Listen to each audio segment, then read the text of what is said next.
아침에 오신 모든 분들에게 이 말씀의 축복이 함께 하시기를 주님의 이름으로 축원합니다. 이 시편 25편은 다윗이 어떤 특정한 사건 속에서, 어떤 특정한 상황 속에서 하나님의 도우심을 구하고 있는 기도시가 아니라 다윗이 바로 인생을 살고 나서 노년에 하나님 앞에 자기 인생 전체를 바라보면서 이렇게 기도하고 있는 기도라는 것입니다. 그래서 그 성경학자 중에 제임스 보이스라는 분이 계시는데, 그분은 가치 있는 모든 인생의 적절하고도 유일한 기초는 하나님이라는 사실을 알고 있는 사려 깊은 사람의 기도이다. 이렇게 이 시편 25편을 주석한 것을 읽어보았습니다. 시편 25편이 그래서 담고 있는 주제가 인생 전체에서 당할 수 있는 여러 경우를 다 다루고 있는 바로 시편 25편입니다. 그러니까 시편 25편은 하나의 주제를 지금 다루고 있는 것이 아니라 인생 전체 이 방대한 주제를 다루고 있는 바로 시편 25편 말씀이라고 하는 것입니다. 네, 그럼에도 불구하고 이 시편 25편에서 이 모아지는 몇 가지 주제를 굳이 정한다면 가장 먼저가 하나님의 부재 상황을 주신 고통, 하나님의 부재 상황과 같은 그 고통 가운데서 하나님께 기도하고 있다는 것입니다. 두 번째는 자신의 죄의 문제, 죄의 문제를 가지고 하나님 앞에 나아가고 있는 것을 구하게 됩니다. 또한 더 나아가 자신의 모든 삶 가운데 하나님의 간섭이 필요하다. 이 부분을 그가 지금 기도로 구하고 있다는 것을 알 수가 있습니다.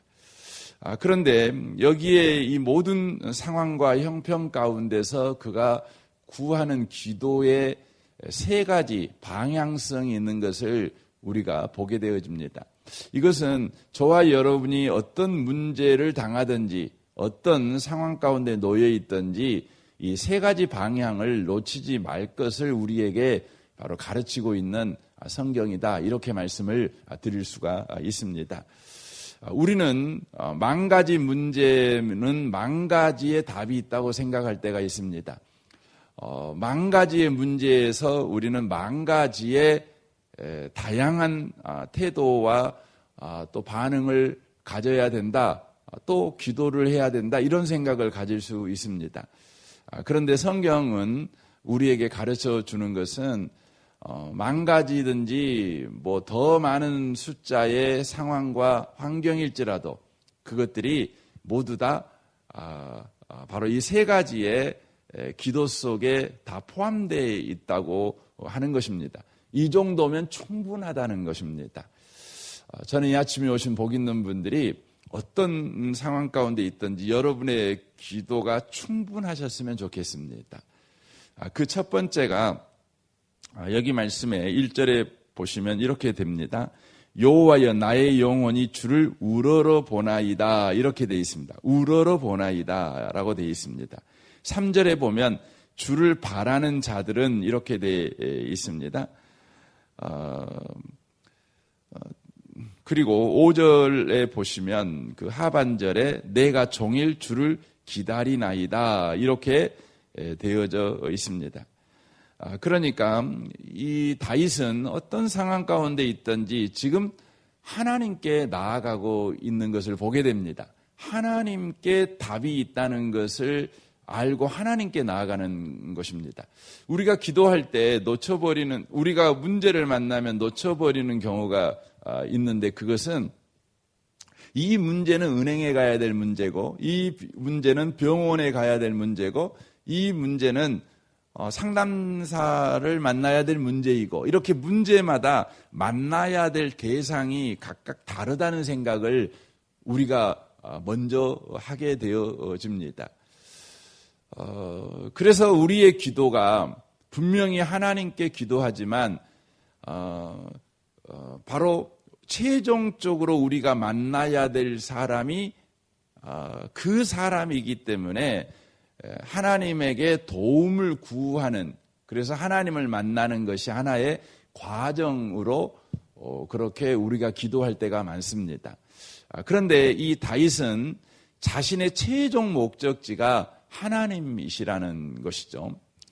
그러니까 자신에게 일어나는 어떤 문제, 어떤 상황이 과정입니다. 조건입니다. 하나님을 바라보고 하나님을 우러러보고 하나님을 기다리는 조건입니다. 그러니까 최종 자리에 하나님이 계시는 것입니다. 기도가 최종 목적지라는 것입니다. 그런데 다윗이 기도할 때에 그가 하나님을 바라고 구하고 있습니다. 그런데 여기 6절에 보시면 여호와여 주의 국률하심과 인자하심이 영원부터 있사오니 주여 이것들을 기억하옵소서라고 말합니다. 이것은 다윗이 하나님을 바랍니다. 하나님을 최종 목적지로 두는 것입니다. 그 이유가 어디에 있냐면 주의 국률하심과 인자하심이 영원하기 때문에, 영원히 내 삶 가운데 공급되고 있기 때문에 라고 지금 구하고 있는 것을 보게 되어집니다. 이 아침에 오신 복 있는 성도 여러분, 우리가 어떤 상황과 어떤 형편에 처하든지 놓치지 말아야 될 것은 하나님의 국률과 인자하심이 영원하다는 것입니다. 하나님의 인자와 국률이 여전히 우리의 삶 가운데 중단 없이 또 약화되지 아니하고 여전하게 우리의 삶 가운데 힘차게 부어지고 있다는 것입니다. 이것이 우리가 이 하나님을 최종 목적지로 삼는 이유입니다. 하나님은 과정일 수 없습니다. 하나님은 방법일 수 없습니다. 하나님은 목적입니다. 하나님은 궁극적인 우리의 대상이시라는 것입니다. 다윗은 이것을 자기의 인생 전체에서 수없이 많은 문제를 만났을 때 이러한 인생이 승리자의 인생이었고 이러한 인생이 도리어 바로 기회를 잡는 인생이었다는 것을 지금 고백하고 있는 것입니다. 이 아침에 오신 복 있는 성도 여러분, 오늘 여러분 저희들이 이 새벽에 와서 기도할 때 하나님 오늘 제가 이런 일을 해야 되는데 하나님의 도움이 필요합니다. 그러니 도와주세요. 이런 그 마음을 가지고 기도하려고 이곳에 오신 분들이 계실 것입니다. 기도를 바꾸셔야 됩니다. 어떤 기도를 해야 됩니까? 주님, 오늘 내가 여러 가지 일을 만나겠지만 주님이 나의 항상 최종적인 목적지가 되게 해주십시오. 주님이 항상 나의 전부가 되게 해주십시오. 내 주변에 일어난 상황과 문제가 도리어 조건이 되게 하십시오. 하나님께 나아가는 방법이 되게 하십시오. 도구가 되게 해주십시오. 왜냐하면 하나님의 인자와 국률은 바로 영원하고 무궁하기 때문입니다. 바로 이렇게 주께 구하며 나아가는 이 복 있는 아침이 꼭 되었으면 좋겠습니다. 우리가 에레미야가 3장 그 말씀을 너무너무 좋아하지 않습니까? 우리가 진멸되지 않는 이유, 우리가 제약 가운데 있음에도 불구하고 고난 가운데 있음에도 불구하고 견딜 수 없는 또 해결할 수 없는 상황 가운데 있음에도 불구하고 우리가 망하지 않는 이유, 그 이유는 아침마다 하나님의 인자와 국률이 바로 새롭게 우리 가운데 부어지기 때문이라는 것입니다. 이 믿음을 저와 여러분이 놓치지 않는 은혜가 회복되었으면 좋겠습니다. 두 번째는 여기 4절 말씀입니다. 여호와여 주의 도를 내게 보이시고 주의 길을 내게 가르치소서. 5절입니다. 주의 진리로 나를 지도하시고 교훈하소서. 주는 내 구원의 하나님이시니 내가 종일 주를 기다리나이다 라고 말합니다. 다윗은 그 기도를 할 때에 먼저는 하나님의 인자와 국률이 영원하다, 무궁하다. 그래서 하나님을 최종 목적지로 두는 기도를 합니다.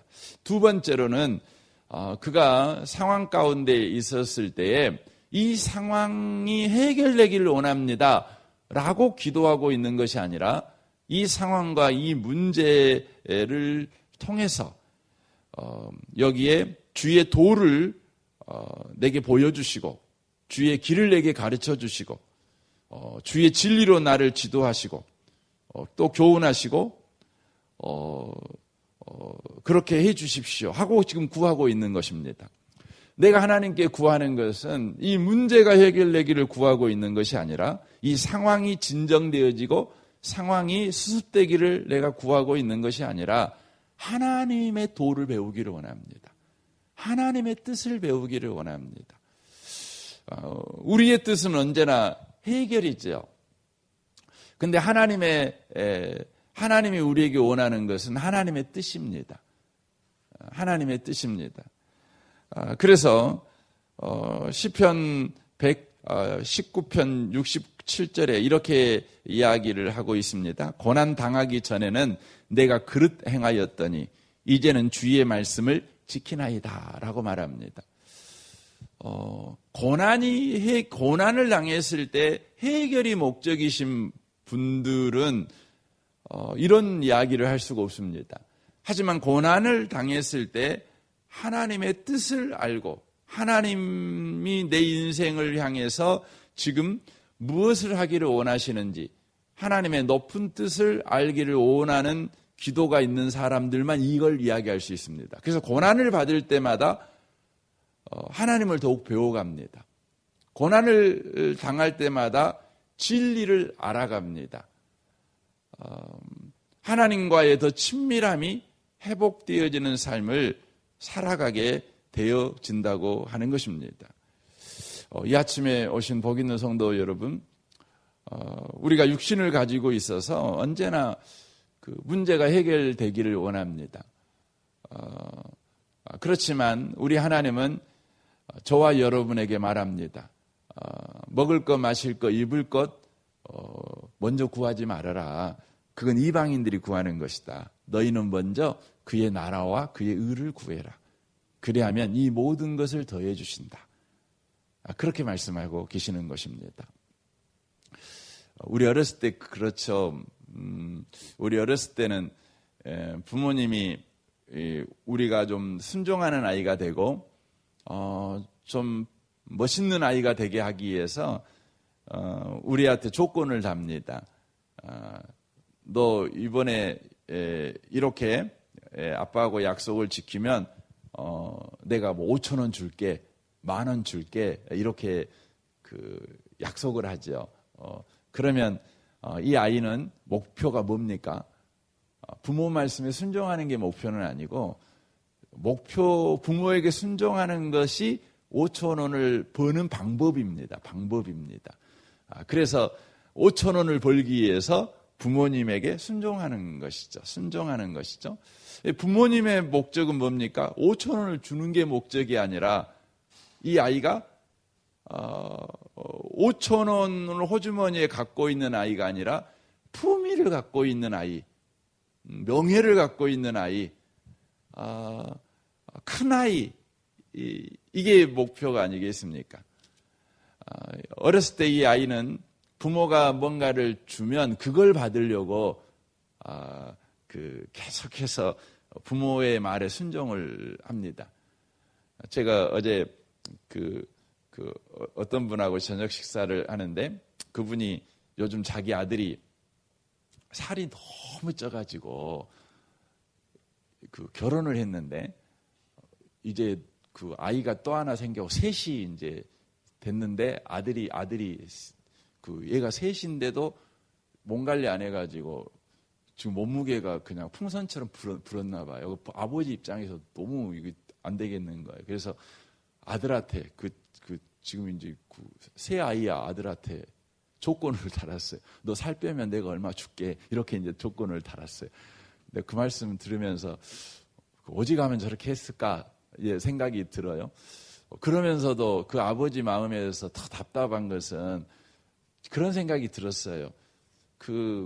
살 빼서 건강한 아들이 됐으면 좋겠다. 이런 그 소원 때문에 했겠지만 그 아버지의 말 가운데 더 느꼈던 것은 그 나이 먹어도 아버지가 돈 줘야 뭘 해야 되는 그런 얼마나 속상하시겠어요. 저 그런 생각이 좀 들었어요. 근데 여러분 얘가 자라가지고 이제 정말 그 성숙한 아이가 되면 부모가요 돈 안 준다고 해도 부모에게 순종할 줄 압니다. 여러분 그건 뭐죠? 그게 여러분 그 명예입니다. 그게 자식다움이죠. 그게 훌륭함이죠. 어렸을 때는 돈 줘야 뭔가를 했어요. 근데 어른 되면은요 돈 안 줘도 합니다. 그거 자체가 그 사람의 명예니까요. 그것 자체가 그 사람의 품위예요. 여러분 우리는 성경을 보면 우리 십계명을 보면은요 딱 한 가지만 하나님께서 그 보상을 약속해요. 딱 한 가지만. 그게 뭐죠? 부모에게 순종하면 부모에게 네 부모를 공경하라 그러면 이렇게 하면서 보상을 약속하잖아요. 그런데 다른 계명은 보상이 없어요. 왜 그럴까요? 제가 그 말씀을 이렇게 묵상을 하면서 느끼는 게 있습니다. 저도 옛날에는 잘 못 느끼죠. 예수 믿으면 뭐 복 줘야 좋잖아요. 그렇죠? 예수 믿으면 뭐 건강해야 좋잖아요. 예수 믿으면 자식들 잘 되고 막 그래야 좋지 않습니까? 근데 그렇게 하기 위해서 하나님 말씀에 순종합니다. 새벽기도 하기 싫어도 내가 새벽기도 안 하면 또 내 자식들 복 못 받을 건데 아이고 가야지. 그거 옵니다. 그게 나쁜 건 아닙니다. 그런데 여러분 성경을 보면 보상을 하지 않아도요 그냥 우리 순종합니다. 왜냐하면 그것 자체가 영광이니까요. 복된 것이니까요. 하나님이 우리의 인생에 수많은 문제를 주십니다. 그리고는 성경을 보면 네가 이렇게 하면 내가 기도 응답해 줄게. 내가 이렇게 하면 내가 복 줄게. 막 그런 거 합니다. 그건 왜 그럴까요? 우리는 그거 복 받으려고 우리는 그걸 하지요. 그런데 하나님의 궁극적인 목적은 뭐냐면 복 안 줘도 그것 자체가 복인지를 아는 사람. 그것 자체가 명예이고 권력이고 품이고 그게 바로 큰 사람이고 믿음의 사람, 이걸 아는 사람이 되게 하시기 위함이라는 것입니다. 그래서 저와 여러분의 인생 속에 수많은 고난을 이렇게 주는데 다윗이 지금 인생 말년에 자신이 인생 속에서 수많은 문제를 당했을 때마다 기도하지요. 자신의 뜻이 이루어지도록, 고난이 해결되도록. 그런데 이제 하나님이 원하시는 대로 그가 성숙한 사람이 돼서 자기 인생을 되돌아보면서 지금 말하는 것입니다. 고난당했을 때 하나님이 원하시는 건 우리한테 기도하라는 것이다. 우리한테 순종하라는 것이다. 이런 것이지만 그것 자체가 우리에게 복이라는 것. 그래서 너 고난당했을 때 뭔가가 해결되는 걸 구하는 방향의 기도 생활이 아니라 하나님의 뜻이 이루어지는 것을 구하는 기도 생활로 나아가라. 그게 바로 성숙한 기도 생활이다. 이걸 보여주고 있다는 것입니다.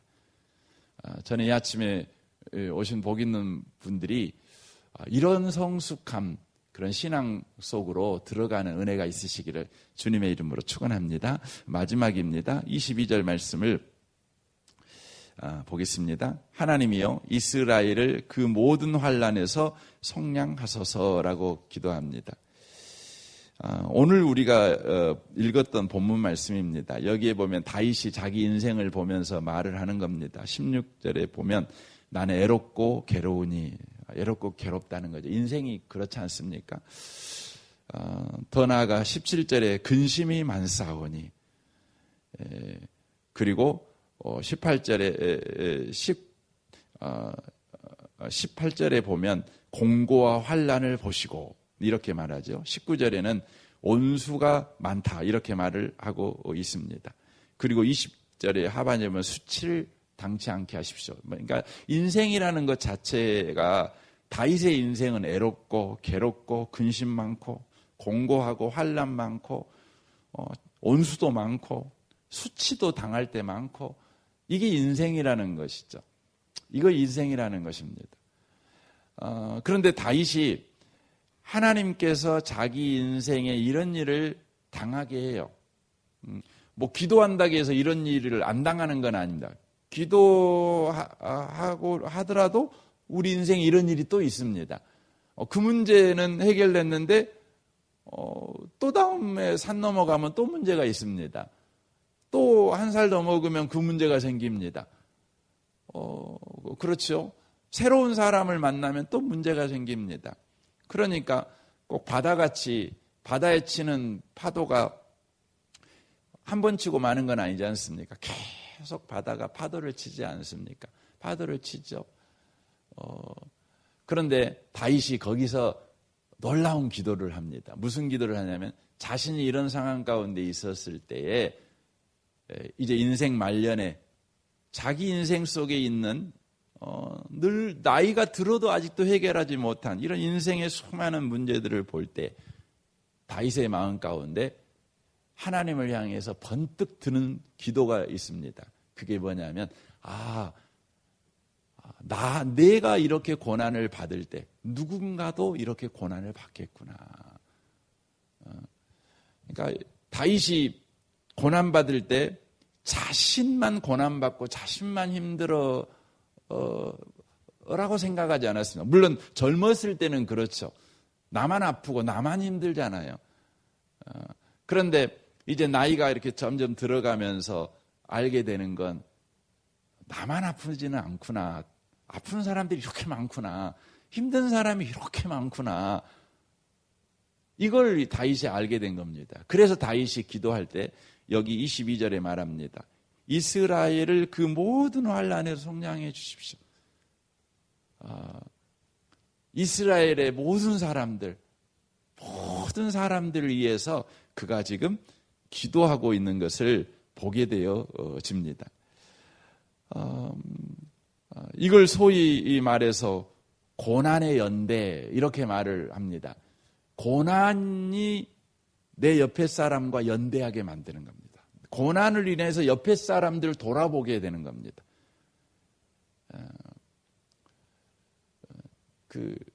우리가 성숙하지 못하면 나만 힘들지 않습니까? 나만 힘들어요. 나만 왜 이런 문제를 당하는지 모르겠어요.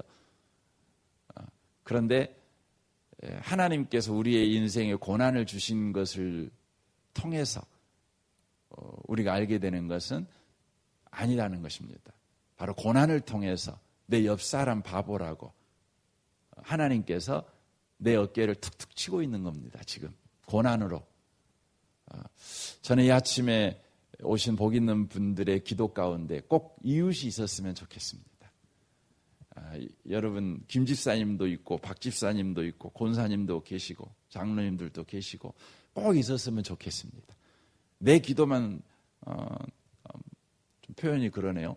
뭐라고 그러죠? 내 기도만 혼자만 하고 가버리는 내 기도만 있는 기도가 아니라 반드시 내 이웃이 있는 기도가 우리 가운데 꼭 필요합니다. 하나님은 이를 위해서 우리의 삶에 고난을 허락하신다는 것입니다. 세 가지 기억하십시오. 인자와 긍휼이 영원하다는 것입니다. 이걸 놓치지 마십시오.